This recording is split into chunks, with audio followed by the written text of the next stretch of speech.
Adorno, kültür endüstrisi. Hiç yabancı dilde bir film izleyip de ben az önce ne izledim böyle diye düşündüğünüz oldu mu? En son ne zaman hiç anlayamayacağınız kadar size yabancı bir sanat eseri gördünüz, okudunuz, duydunuz ya da izlediniz?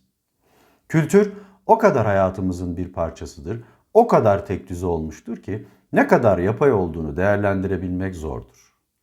Birkaç istisna dışında izlediğimiz her film, okuduğumuz her kitap benzer bir biçim ve temayı takip eder.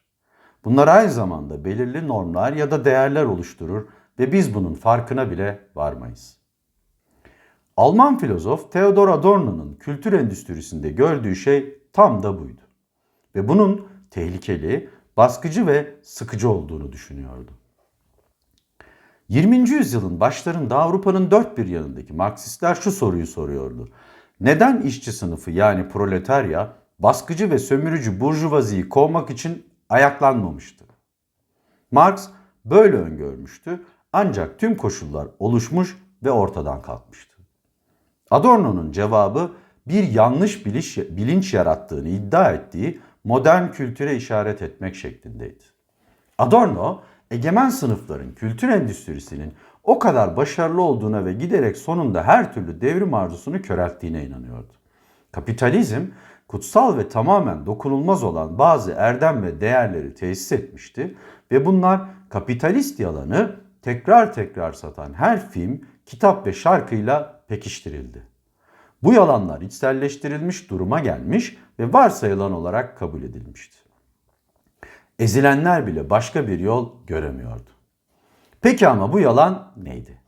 Ezilenler hangi yanlış görüşü kabullenmişti? Adorno bir metafetişizmi olduğu konusunda Marx'la aynı fikirdeydi.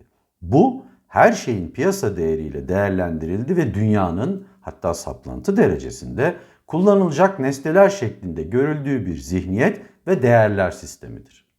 Sistemin yaydığı yalan, her şeyin bir fiyatının bulunduğu ve hayatın doğası gereği çıkarcı ve açgözlü olduğudur.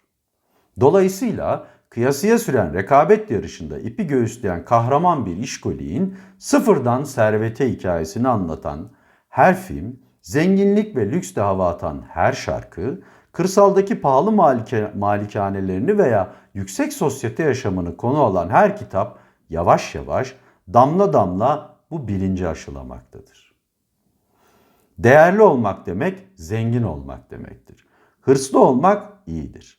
Bunların hepsi kültür endüstrisinin bir parçasıdır ve olası her türlü direnişi köreltmiş, etkisizleştirmiş ve hareket edemez hale getirmiştir.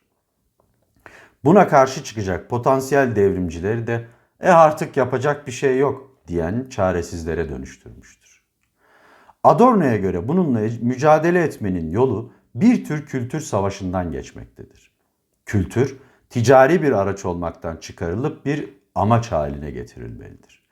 Sanat meydan okumalı, direnmeli ve güç vermelidir. Aptallaştırmamalı, uyuşturmamalı ve çocuksulaştırmamalıdır.